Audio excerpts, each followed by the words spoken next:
இவர்கிட்ட தான் போகிறேன். இவர் வந்து ஸ்ரீலங்காவில் வேலை செய்தவரா இலங்கையிலன்னு சொல்லி சொல்கிறார். அந்த நோட்கொரியா போகிறதுக்கு வந்து கார்டு தந்திருக்கணும். நோட்கொரியா மக்கள்கிட்ட பாருங்க மீன்பிடி படகு இதில் வந்து மீன் பிடிச்சு கொண்டிருக்குது. அந்த பாலத்தால் தான் இப்போ நோட்கொரியா போர்டருக்கு வந்துட்டேன். இதுதான் வந்து நோட்கொரியா போர்டரில் இருக்கிற டாங்டோங் இருக்கிற நியூ அண்டன் ஹோட்டலுன்ற வெளிப்புறம் பாருங்க எப்படி இருக்குதாண்டு வெளியால் போய் சுற்றி பார்ப்போம். இப்போ ஹோட்டலுக்கு போய் செக்கின் எல்லாம் பண்ணி உள்ளுக்கு குளிச்சு போட்டு இப்போ நான் வெளியால் வந்துட்டேன். இங்கே பாருங்க நோட்கொரியா போர்டரில் கரையில் போய் பார்ப்போம் என்ன மாதிரி அந்த இடங்கள் இருக்குன்னு சொல்லி. அதில் விடுவிடுமோ தெரியா ஃபோட்டோக்கள் எடுக்கிறதுக்கு இரவு நேரம் எப்படி இருக்குன்னு சொல்லி பார்ப்போம். பாருங்க இந்தியாவிலாம் லைட்ஸ் எல்லாம் போட்டு நல்ல வண்ணமயமாக இருக்குது தானே. ஆனால் அதுக்கு எதிர்மாறாக அங்கால இருக்குன்னு நினைக்கிறேன். போய் பார்ப்போம். நான் இருக்கிற இடம் வந்து சீனான்ற டோங்டோங் என்ற இடத்துல இருக்கிற நோட்கொரியா போர்டர் பக்கத்தில் நிற்கிறேன். ஜாலூர் ரிவருக்கு பக்கத்திலான் இருக்கிறேன். ஜாலூர் ரிவர் அங்கே இருக்குது. இரவில் ஜாலூர் ரிவர் எப்படி இருக்குமான்னு சொல்லி போய் பார்ப்போம். ஒரு கிரீடத்தின் வடிவமைப்பில் ஒரு கட்டிடம் ஒன்று கட்டி வச்சிருக்கணும். ஹோட்டல் போல் நல்ல வடிவாக இருக்குது பாருங்க. கசினாவோ தெரியல. இதில் வந்து போட் நிற்குது. அதாட்ட போட்டோன்னு தெரியல. ரோட்டை க்ராஸ் பண்ணி ரோட்டை கடந்து போவோம். அங்கால இரவில் சனமே இல்லை பாருங்க. இந்த இடத்துல என்ன இதா பாருங்க அதில் தெரியுது தானே. அதுதான் வந்து ஐலாண்டுக்கு போகிறதுக்குரிய பாலம் சொன்னால் சீனாவுக்கு சொந்தமான ஒரு தீவு ஒன்றில் பாருங்க அப்படியான சுற்றுலா தரமெல்லாம் உருவாக்கி வச்சுருக்கிறோம். அதுலேருந்து பார்த்தா அப்படியே முழு நோட்கொரியாவும் தெரியும் அங்கே என்னென்ன நடக்குதான்னு சொல்லி. நாளைக்கு அங்கே தான் போக போகிறேன். பார்ப்போமே. இரவில் எனக்கு வழியாக தெரியலை. நான் அதைத்தான் வந்து ஜாலு பிரிட்ஜுன்னு சொல்லி நினைச்சு வந்தேன். சீனோ கொரியன் பிரிட்ஜுன்னு சொல்லி. ஆனால் கொரியாவுக்கும் சீனாவுக்கும் நோட்கொரியாவுக்கும் சீனாவுக்கும் இடைப்பட்ட பாலம் அங்கே இருக்குது. நான் வந்த வழியில் தான் அதை போய் பார்ப்போம். இதாக பாருங்க அதில் தெரியுது. அதான் வந்து இந்த சைனாவுக்கும் நோட்கொரியா மத்தியான இரவு சாப்பாடு தான் இன்னும் சாப்பிடல. அதனால் வந்து இஞ்சாலி பக்கம் சாப்பாடு கிடைக்கும். ரூமுக்கு போகலாமட்டு படிக்கிற அப்புறம் இஞ்சால பசிச்சு சாப்பாடு கடையை தேடினான். அதில் வந்து சூப்பர் மார்க்கெட் இருக்குது. அங்கே போய் பார்ப்போம் எதுவும் இருக்குதோன்னு சொல்லி. அங்கே எதுவும் வாங்கலாம். என்ன இங்கே ஒரு பிரச்சனைன்னு சொன்னால் எல்லா பக்கம் பார் தான் இருக்குது. பார் இருக்கிறதுல வந்து என்னென்னா ரெஸ்டாரண்ட் மாதிரி பார் தான் இருக்குது கூட.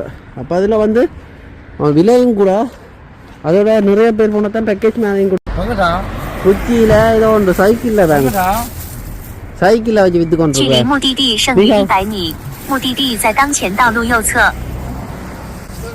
சாப்பாடு முடிச்சு போட்டு ரூமுக்கு போய் கொண்டிருக்கேன். நோட்கொரியா போர்டரை பார்க்கறதுக்கு போய் கொண்டிருக்கேன். சரியான மழை அடிச்சு ஊத்து. இங்க மழை இதா பாருங்க அங்கதான் இருக்கு நோட்கொரியா போர்டர். மழை என்றதால பெருசா தெரியுமா தெரியாது. தெளிவா பார்ப்போம் என்ன மாதிரி என்று. நோட்கொரியா போர்டரில் போட்டில் போகிறதுக்கு நான் இப்போ யோசிச்சேன் நான். ஆனால் என்னென்னா அன்றைக்கு மழை பெய்யுது. இப்போ நடக்குமோ தெரியாது. பார்ப்போம். இந்த நோட்கொரியா போர்டரில் மழை பெய்யுதுன்னு பாருங்க. அதோட பனியும் அடிக்குது. இதான் பாருங்க அதான் வந்து நோட்கொரியா. சூமானி காட்டுறேன் நான். அது மழைன்ற தலை பெருசாக ஒன்றும் தெரியாது. அங்கே வீடுகள் இருக்குது பாருங்க. கொஞ்சம் வெளிச்சமாக எந்த ஆக்கள் இருக்கிறதா தெரியும். இந்த கரையில் பாருங்க ஒரு பெரிய கப்பலை ஒன்று நிற்குது.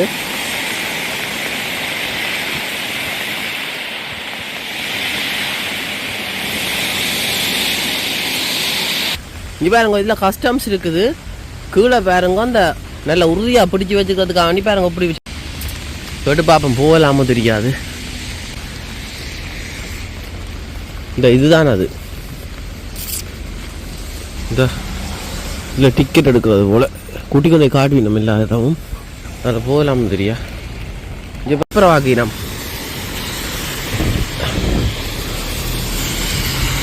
இந்த பக்கம் பாருங்க பொம்மையால் உருவாச்சிலையில் எல்லாம் வச்சிருக்கணும்.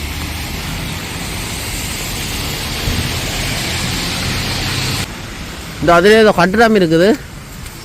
அது பக்கத்தில் இந்த பாலம் கஸ்டம்ஸ் இமிக்ரேஷனாக இருக்கும். இந்த கட்டிடம் இமிக்ரேஷன் அதுகள் போல். இதில் போட்டிருக்கணும் அந்த மொழியை நாங்கள் விளங்கல. ஹோட்டலோ தெரியல. China fire and rescue.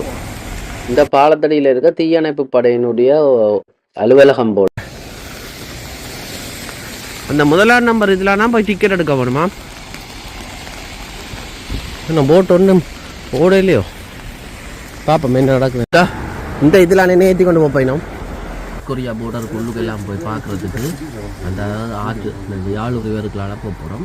அதுக்கு வந்து பஸ்ஸில் ஏறி நிற்கிறேன். 200 ரூபா வந்து 200 யுவாங் வருது. இல்லை விலங்கையில் இதை பாருங்க, இதை பார்த்து கொண்டு போங்க. நான் ஒன்று சொல்லி கொண்டிருக்கிறா. இந்த அக்கா என்ன சொல்கிறான்னு சொன்னால், நார்த் கொரியாவில் இருந்து நிறைய பெண்கள் வந்து இங்கே சீனாக்கு அந்த பியூட்டி பார்லர் வந்து இந்த பெண்கள் சம்மந்தப்பட்ட வேலைகளுக்கு வாரவையாம். இங்கேருந்து பார்க்க நார்த் கொரியா அப்படியே தெரியுது. இவையில் இப்படியே இந்த நார்த் கொரியாவுக்கும் சீனாக்கும் முறைப்பட சீனாண்ட இந்த எல்லை பகுதியிலிருந்து இப்படி கரை ஃபுல்லாக அதான் நிலப்பாதையால் முதல் சுற்றி காட்டுவினோமாம். அதுக்கு பிறகு வந்து இந்த ஜாலூர் ரிவருக்கு அங்கேயும் சுற்றி காட்டுவினோம். பிறகு வந்து அதுக்கு இன்னும் கரையாக போய் அதாவது வட கொரியாவில் இருக்கிற சோல்டியர்ஸ், அதாவது வந்து இராணுவ ஆக்கள் மற்ற அங்கத்திய மக்கள் அவையில் எல்லாம் அந்த உலாவி கொண்டிருக்க நேரம் அவைகளோட எல்லாம் கதைக்கப்படுவினுமாம். பாப்போம் என்ன மாதிரி என்ன நடக்க போகுதுன்னு சொல்லி. மற்றது இங்கே நார்த் கொரியான்ற ஒரு கடை இருக்காம் இதுக்குள்ள. அதாவது நார்த் கொரியாவிலிருந்து வந்து நிறைய பெண்கள் இங்கே வந்து நார்த் கொரியாண்ட சாமான்களை இங்கே விற்கிறமாம். அதாவது சுற்றுலா பயணிகள் வந்து பார்க்குற நேரம் விற்கணுமாம்.